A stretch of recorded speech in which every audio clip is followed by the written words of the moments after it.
Hi there. Today I've got the pleasure of chatting with Luka, who is the president of the Society of Otago Law Students. Hey, Luka, great to have you here. Thank you for having me. Good to be here.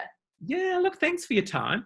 Look, there's been, lots going on in the world, hasn't there, this year, and lots of change, lots of sort of what was, might not be, and what might be, might be. And so great just to get your thoughts, being in the role that you're in and also where you're at yourself, just to get your feelings about what you feel is happening and potentially what you think the future may hold. So I guess that's a good place to start. There's certainly been lots of changes in law, hasn't there, in the last several years even. But of course, COVID's come along and technology and a whole lot of different ways of working. I mean, what are your thoughts that you feel might happen in the next couple of years?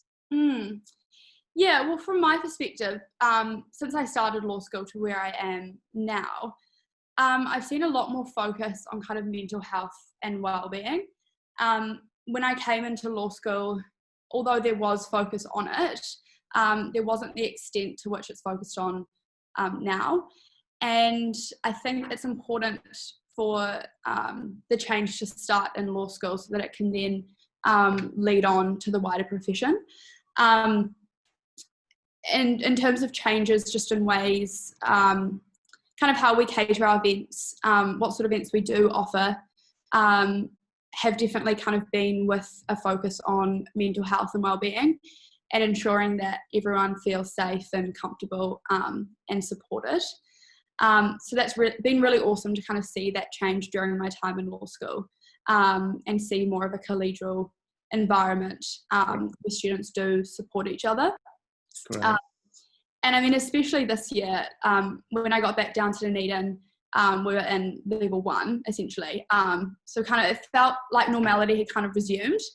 And then, when the announcement came that the cluster had been identified, then we were kind of, that feeling of like, oh no, here we go again, had quite a big impact on people.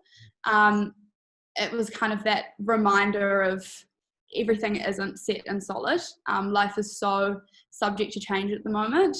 And so I think it's really forced people to kind of acknowledge that and acknowledge how they're feeling, and kind of come to terms with this new lifestyle, I guess you could call it, and the effects that COVID does have. Yes. Well, as you've mentioned, Luka, it's really multi-layered, isn't it? Because you've talked about a sense of your own personal well-being and then a sense of community well-being and a sense of sort of national well-being. But on top of that, the whole, how's this going to impact work? How's this going to impact jobs? How's this going to impact finances? Yeah. Definitely. And I think kind of the general consensus at the moment amongst students is that everything in life obviously has been so certain up until now. We've gone to primary, intermediate, high school, straight into uni, and now it's kind of like, well, what next? Like, if I don't have a job, what am I going to do?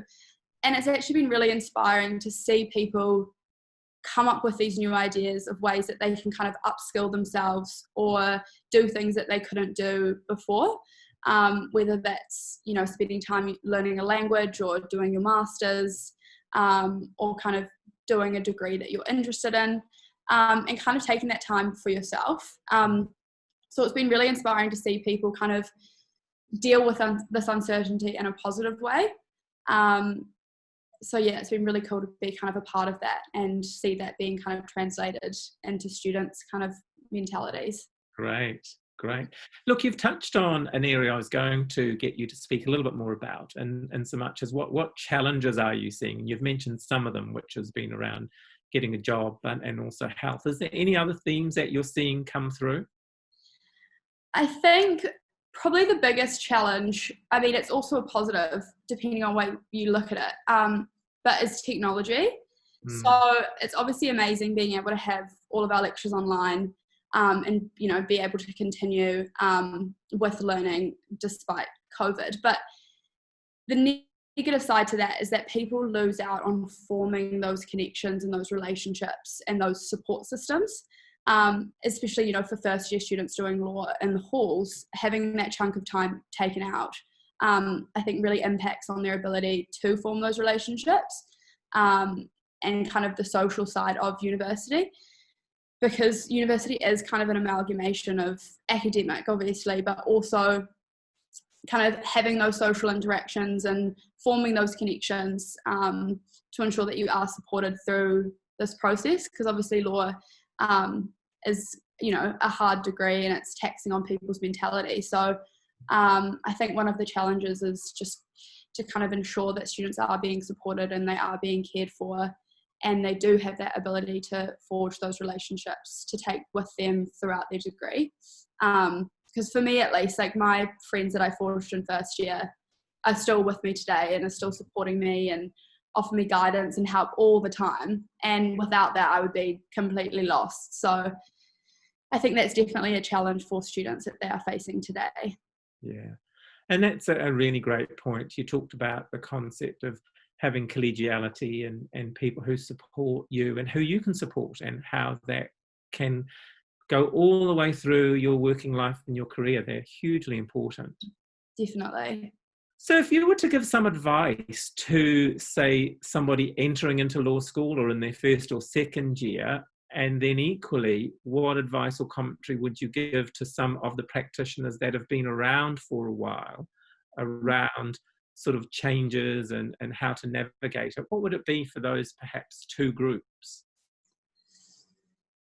I think in relation to first year, I think it's just getting out the message that it's okay to ask for help, and it's okay to feel a bit weird and uncomfortable and like everything is piling on top of each other. And if you do have that feeling, it's okay to reach out. And I think the onus is also on the older students to reach out to those students, and ensure that when you walk around uni, you say hi and you ask if everything's okay. And I think another thing for first year students is, and I mean, it's definitely easier said than done, but it's putting yourself out there. And I completely understand that that's really hard for people. And so I think for the people that is hard for, there's more of an onus on the older students to reach out to those individuals.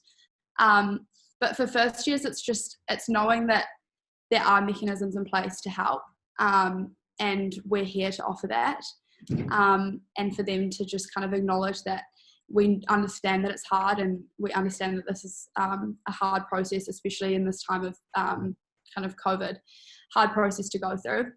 So it's keeping your head up high and knowing that there is a light at the end of the tunnel, because certainly in first year I could not see an end. When, you know, you're studying every day in the library, it's hard to kind of envision a time where studying isn't kind of the only priority in your life.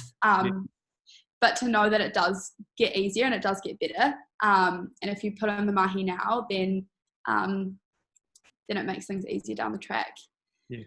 In terms of people who have been in the profession, I think it's understanding that their experience, although there may be similarities, is different to our experience in law school, because we're dealing with this novel circumstance. Mm-hmm. And ascertaining what those differences are is difficult to quantify, but I think it's just having an element of acknowledgement that their time during law school might not be completely comparable to the students that are going through it now. So just understanding the implications of what this time has had on students, and trying to process that in a way that makes people more kind of empathetic to the situation, or providing kind of like tips or advice or kind of, any kind of support for people in these situations. Yeah, great, well said. Well, and for you personally, Luka, what are some of your hopes? What are your thoughts about where you may be or what you'd like to be doing in the next year or so? Well, on kind of a broader note, I hope that we still have the sense of collegiality and community that we forged this year. It's just been and even getting back to then, it's been such an awesome environment to be in, because everyone just kind of understands. Everyone feels like they're going through the same things, and there has been kind of this general consensus of we are a community and we do need to support each other. So I really hope that kind of translates into the next coming years, and people do continue to kind of feel collectively responsible and feel like we can work together, especially because law school is such an individualistic environment. It would be awesome for kind of that group mentality and that group support to continue.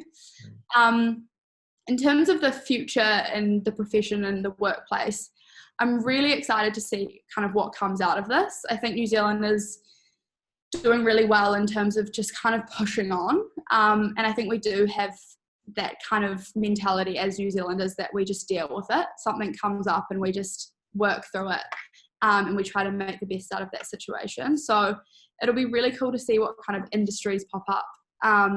In America, after they had a downturn, things like Uber and, even Zoom right now is kind of, yes. We never would have thought that these things would have come up. So I think it's going to be really interesting to see how our kind of sectors cope and what niches do come up in terms of the kind of legal realm, as well as just kind of the general society realm, and general businesses and ideas and that sort of stuff. Great. Yeah. Thank you, Luka. I really align with what you're saying around a sense of community and how we can really learn from this and support each other and think about it on a more sort of global and societal perspective as well. So it's great to have somebody like yourself championing that, and it sounds like, there are other people around us doing that. So just keep it up. Yeah, thank you. So, hey, look, thank you for your time. It's been a real pleasure. I'm sure our paths will cross, and that's us signing off. Awesome. Thank you so much for having me.